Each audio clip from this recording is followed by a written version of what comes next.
Good morning, good afternoon, good evening, wherever you are in the world today. Welcome to Collaboration Conversations.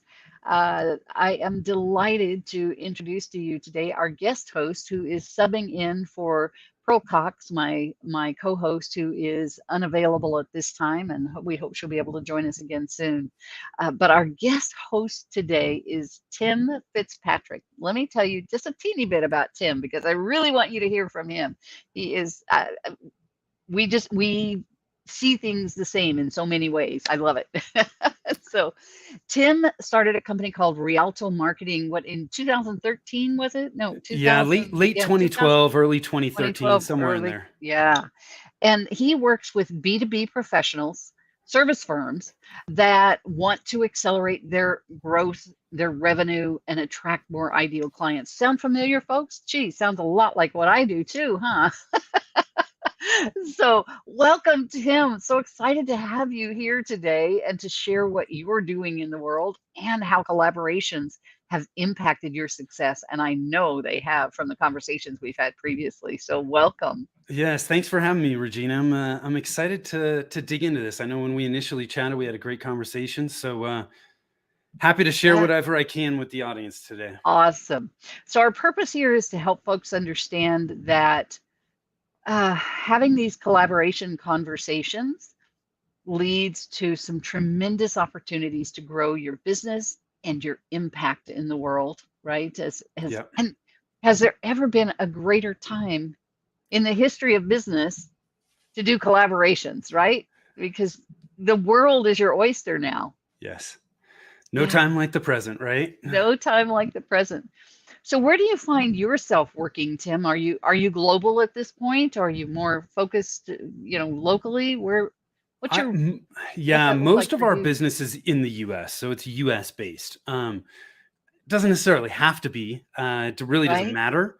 That's just kind of the way it's played out at this point. But like you said, Regina, I mean, the world is our oyster. I think it's Yeah. so much easier to connect with people, or at least find people, right? Yes. Yes. Um, Now than it ever used to be with all the various online platforms.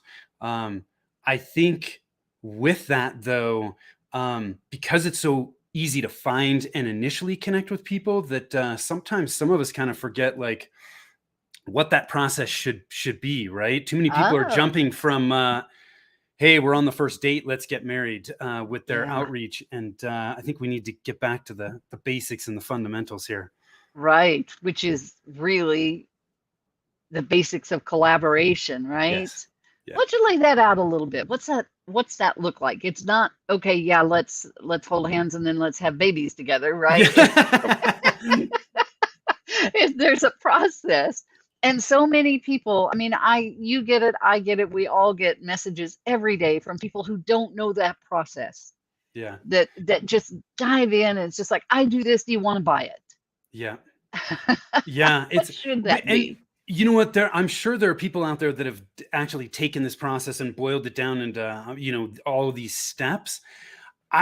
When it comes to this, I'm not that organized. I'm a super organized person, but when it comes to relationship building, I would say I'm not all that organized. I think it needs to flow and happen naturally. Exactly. That's the word that was And in my head as well. yeah, Yes. and it's just it needs to come from a place of value and how can I help this person, and by helping that person, that I think helps build the relationship. And what the next step is in building that relationship, I don't think you can say it's the same for every one person. We Yeah. connected, somebody Right. introduced us, we Right. jumped on a call and connected, and Yep. this conversation that we're having today is that next step in building this relationship. Exactly. Where it goes from here, I don't know. We'll Yeah. see. But we're Right. just, it's like it's kind of like you go out on a date, in the middle of the date you're worried about the next date. It's like, Yeah. no. No. Be present, Be be in the moment. focused. Yes, in the Yeah. moment, maximize that opportunity, and then figure out what that next step should be. And use these two things on your head, on the outside of your head, Yes. Yeah. more than you use this part of That's your head. right. Yeah. Well, and I can't remember who said this initially, but it's like you have two ears and one mouth for a reason. Yeah. Exactly. Exactly. And typically, most of us are so interested, so consumed with what we want to say next that we're not listening. Yeah. We heard one thing and it's like, oh man, I can dive in on that. And I can address that. I can get in with that. And we don't listen to the rest of it. That's a hard And habit to break. I think we it is. all do that at times, some more than others. Man, it's really hard. But you've got to have that self-awareness to be like, I'm doing it again. I need to stop. Need to I had a listen. business partner who helped me with that. Um, and I would jump in at the first pause, right? Yeah. In the conversation. And he'd look at me and he'd say, Regina, I was just taking a breath. Oh, Yes. okay. Oops, sorry. I misread that. So yeah, pauses are okay. We don't have to fill that space. We can wait Right. and make sure they're not just taking a breath. We can process what they've just said before speaking instead of just diving in. Yeah. Yeah. Yeah. Talk to us a little bit about, you and I talked about the first company that you were involved with, which was your dad's manufacturing business, right? Yeah, it was a wholesale distribution company. Yeah. Gotcha. And when we had that last conversation, you were telling me what an important role collaborative conversations and collaborations had in the success of that company. Walk us through that if you would, please. Yeah, gosh, I'll try to make a long story somewhat short, and then we can dig in wherever you want. But Okay. um, so my dad had been a manufacturer's rep for a long time, and when I graduated from college in mid '90s, um, there had started to be some shifts in that market where people were still buying direct from the manufacturers. And by the way, we were in the consumer electronics space, so we were selling home theater Okay. equipment. And Okay. there were some shifts in the market where buying direct from the manufacturer started to not make sense for certain companies, and buying through distribution was much easier for them and much more Mm, effective, and a mm, much more effective way for them to run their business. And so a lot of people that were in my dad's shoes started to open distribution companies and sell the things that they were repping directly through the manufacturer through distribution as well. And mm. so when I got out, I had no idea what I wanted to do. I was a math major, and I knew my dad had started the company with another partner. They had no full-time employees. His rep company employees were helping work for both companies. And I was like, look, I have no idea what I want to do, but I know you need some help. Let me help you for the summer. And he's like, cool. So I started to do that. And after 3 months, I was hooked. I didn't want to do anything else. I was the first full-time employee. I was doing everything. I was shipping, receiving, selling, accounts payable, accounts receivable. But I loved what we were selling. I loved the people we were selling it to. I just loved learning the business side of it. And fortunately, he said, yeah, I'd love to have you stay on. So I stayed on.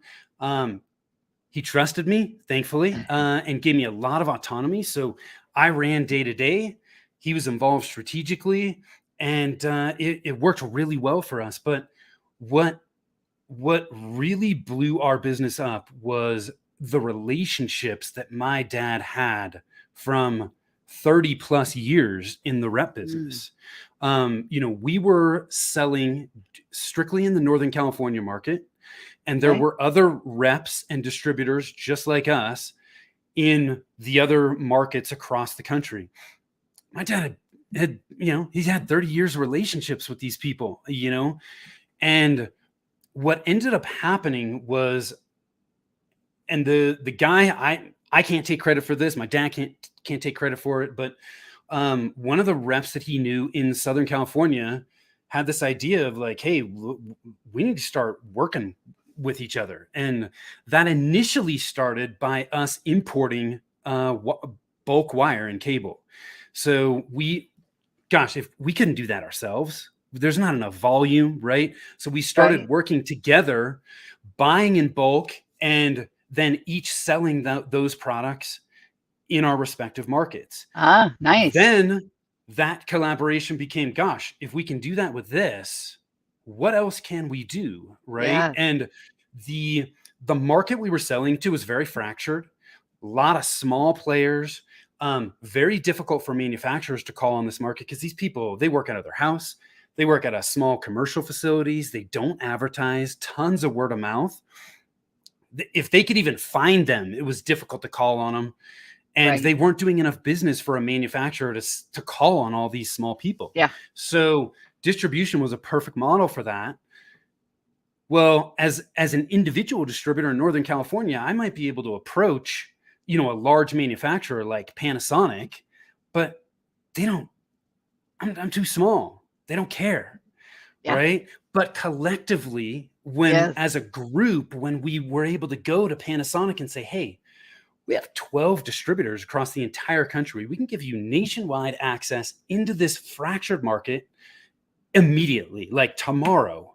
Right. Do you see some value Now in you that? have some power. Right? Now you had some power. Yes. Yeah, now we had some power. So we were much stronger together Right. than we were Yeah. as individuals.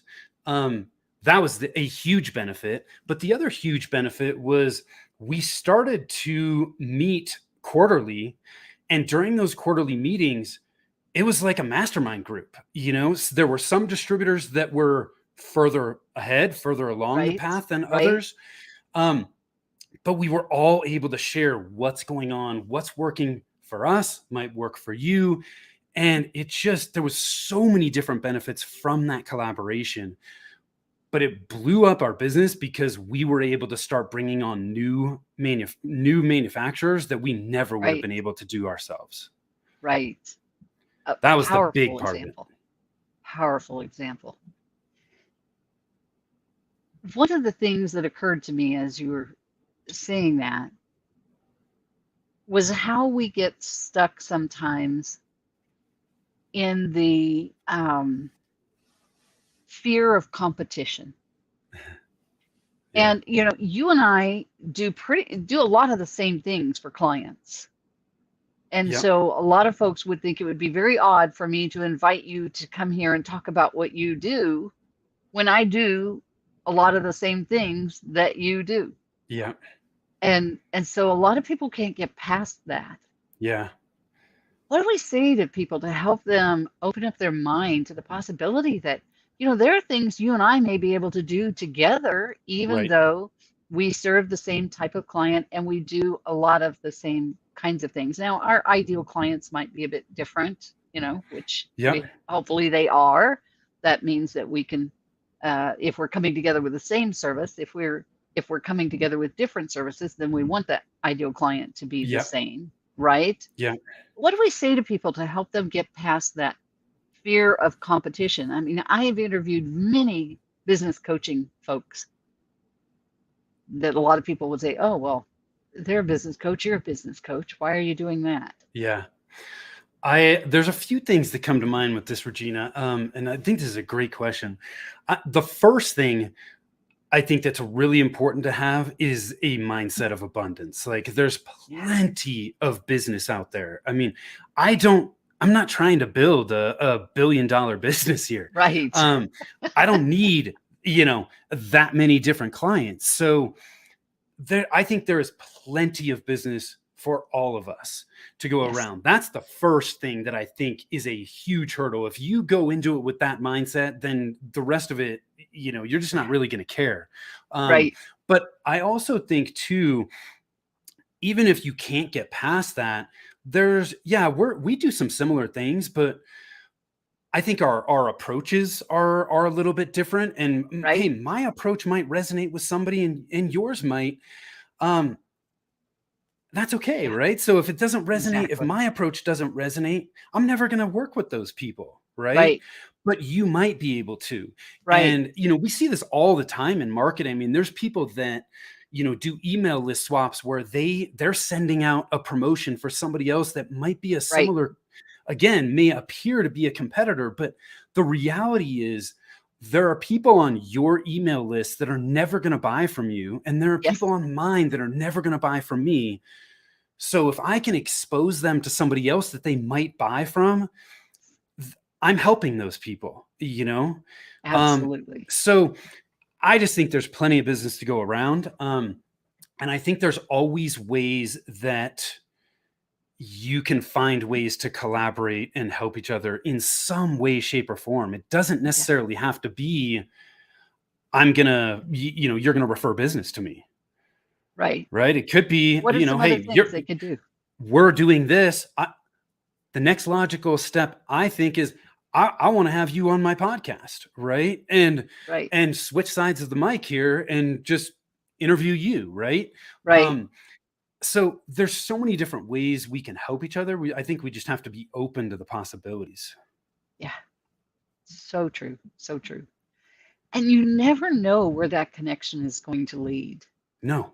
That, I have been in communication for, I don't know how many years now, 2 or 3 years, with a young man from Nigeria he's part of my Facebook group, and we communicate back and forth. And he has been a catalyst in bringing together a group of women in Nigeria for a women's conference.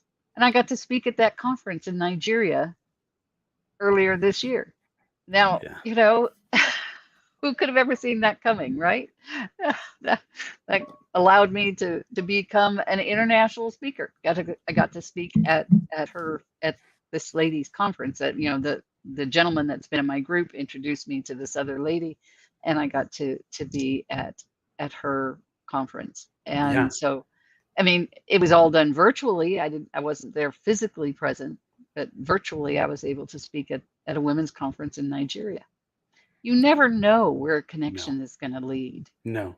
And frankly, some connections may not go anywhere, but that connection that doesn't go anywhere, they introduce you to somebody else that Yeah, does go somewhere. exactly. It's like it's like the 6 degrees of separation, right? Yes. And Yes. it's just, you talk to one person, that leads to somebody else, and that leads to Yep. somebody else. And so it's just, I don't know. I think it's just a process, and you can't rush it.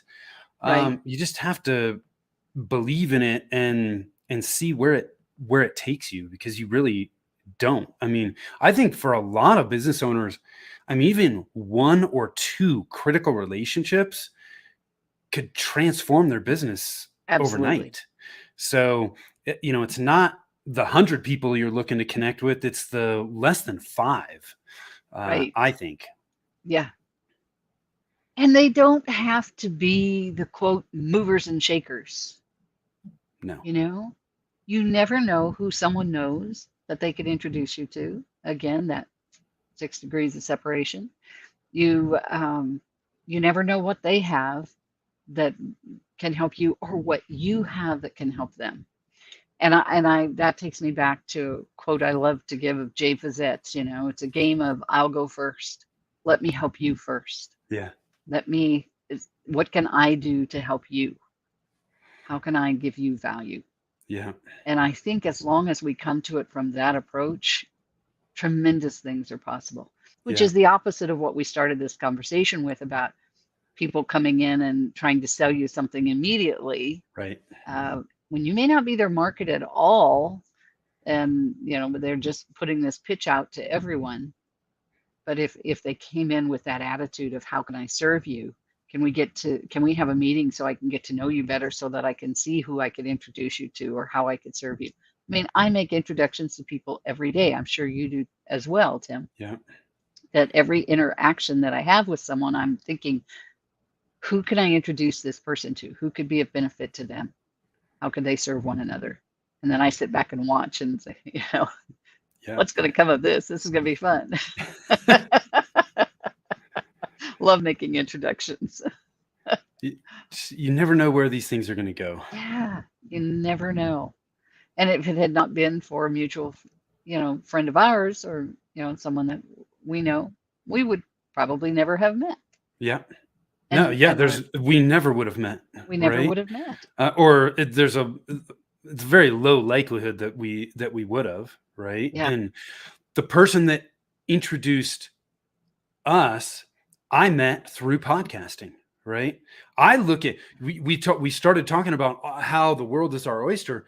Yeah. Like so many people look at podcasting, and I think they overlook one of the most foundational benefits of it, which is networking. I look at Yes. podcasting and guesting on other people's podcasts as networking. Absolutely. It's networking, it's online networking. Yeah. And that introduction came from a podcast episode. And then, Right. I never would have met him had I not interviewed him. Well, I think I interviewed on his podcast first, Right. and then I interviewed him Then on you mine, interviewed and him, and that's how the relationship started. yeah. And who knows where it will go. Yeah, Yeah. exactly. Yeah. It's and he's a great networker as well, He's and very good. Yeah. collaborator. I'll let you share his name. Michael DeLon. Yes. From the Michael Paperback has Expert. been, yes, Michael has been a guest co-host here.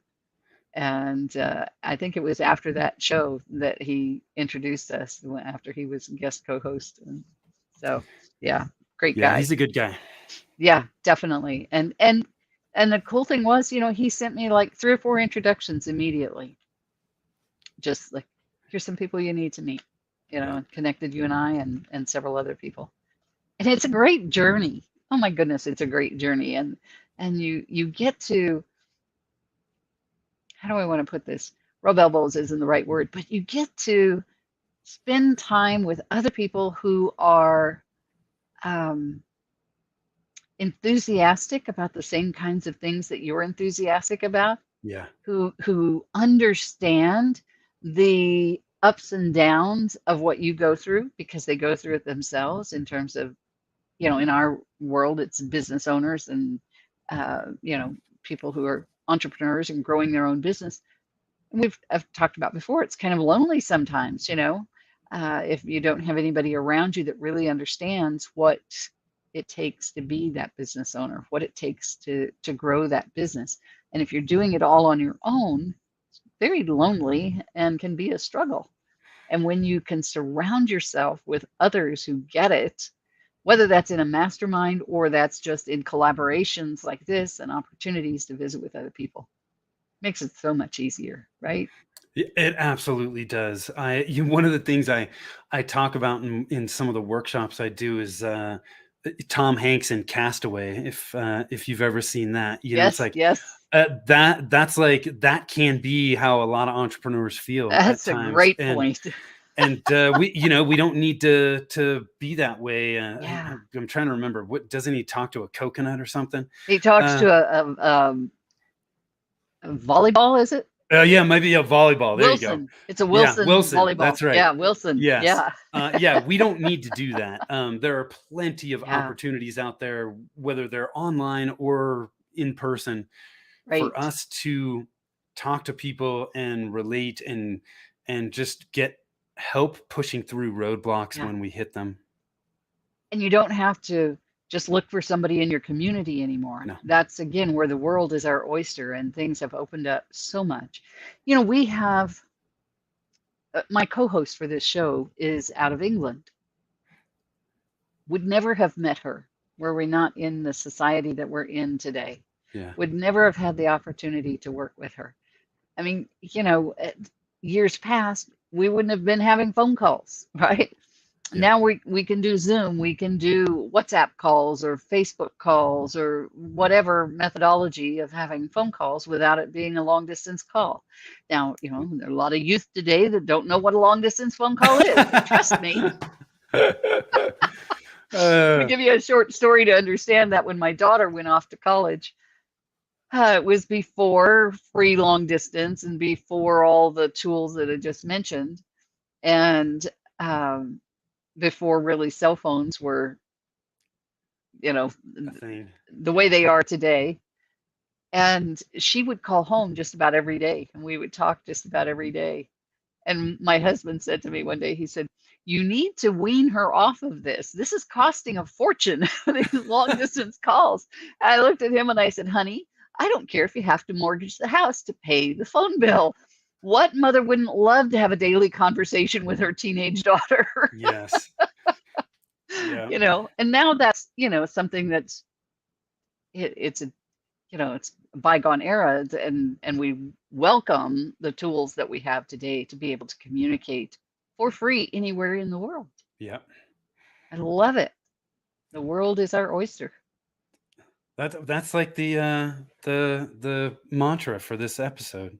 Yes. It's a good mantra. Yeah. Oh my goodness. So, I mean, obviously, when I think about what you shared about your company with your dad and the innovative approaches that you took to joint venturing and collaborating with others, I mean, I'm really impressed with the things that you did to bring that coalition together. Um, I hope folks are hearing that, and it's expanding their vision of how they can collaborate with other people. There's honestly that I was very fortunate that that was my first experience professionally. That's not something that I take for granted because I mean I soaked up information during that time like a sponge. I learned so much going through that. Um, and we really didn't dig into this, but I mean we ended up selling the company in 2005.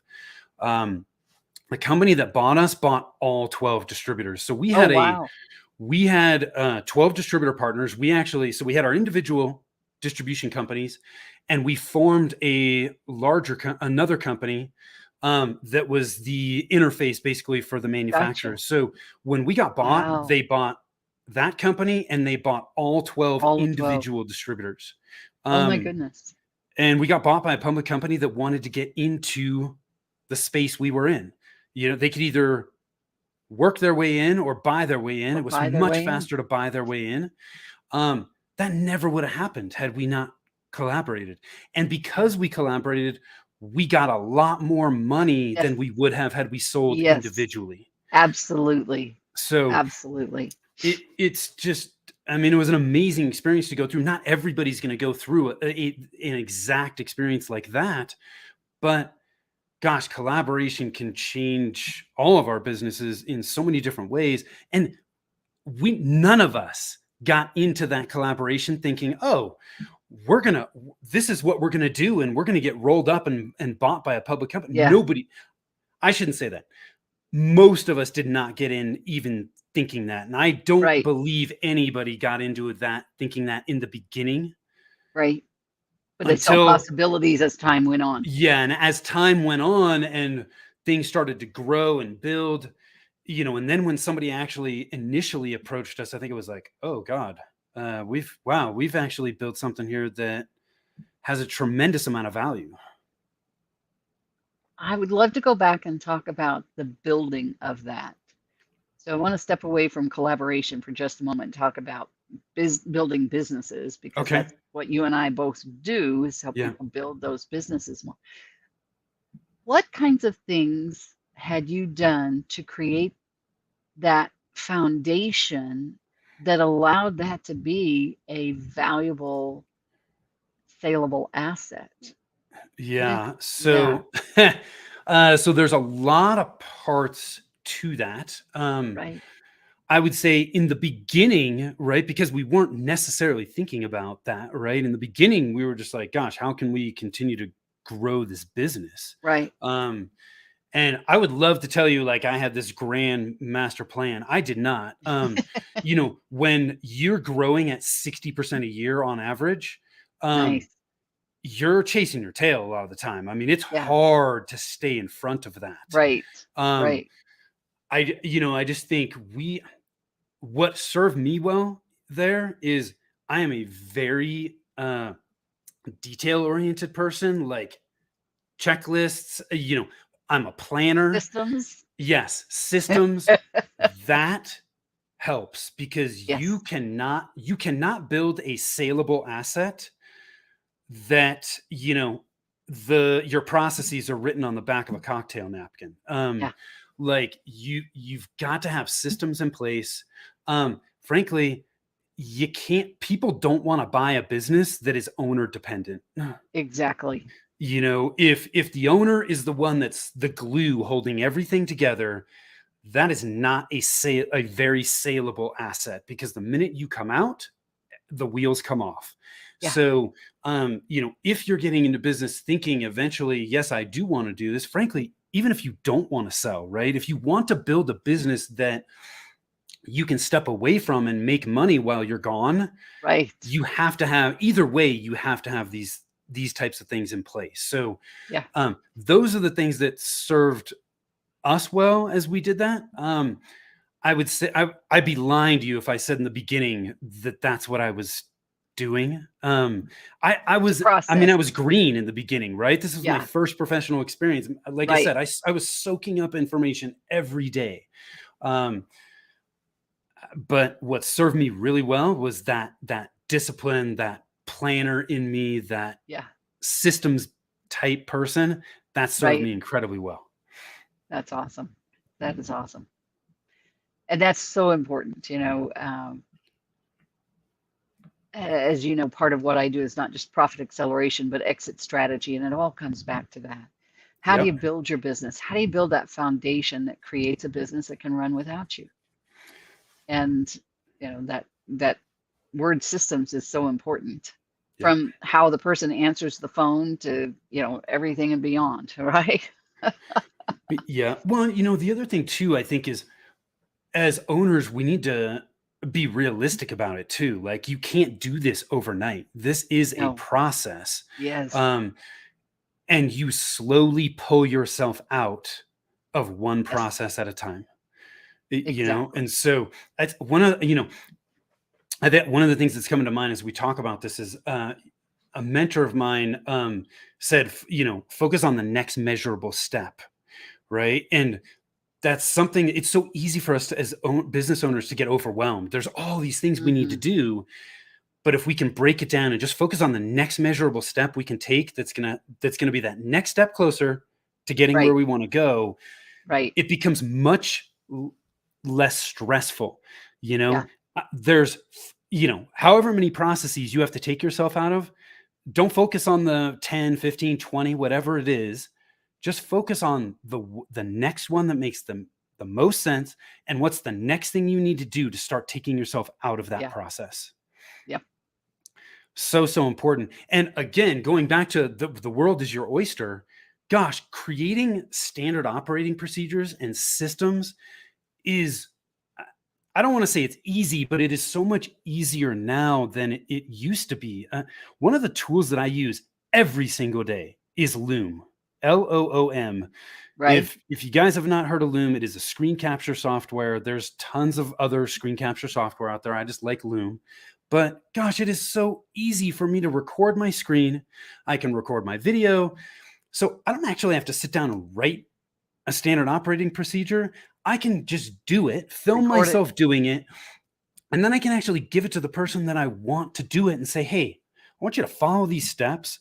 I want you to Right. put this in a written document and include the video. And oh, by the way, like, if I miss something, or this process needs to be improved, cool, then have at it, Fix it. update it, and do it, right?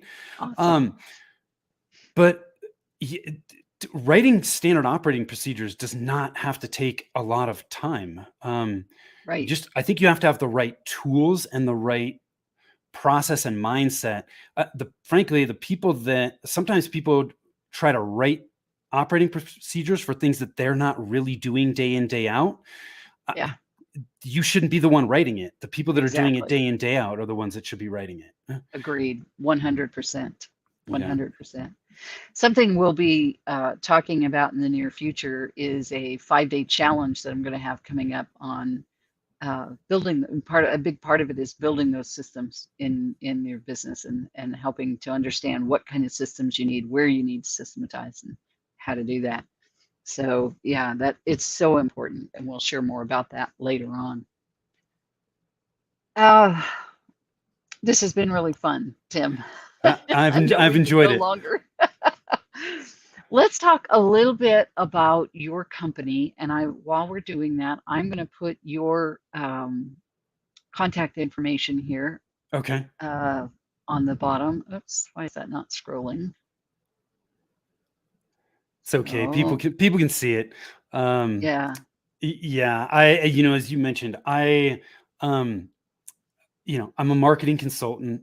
My company is Rialto Marketing, which is RIALTO marketing .com. If people want to learn more about me, they can certainly go there. All our social links are there. We put out a ton of content. We've got a podcast, the Rialto Marketing Podcast, they can find there. The other thing that I like to make available to people, I told you I'm a planner.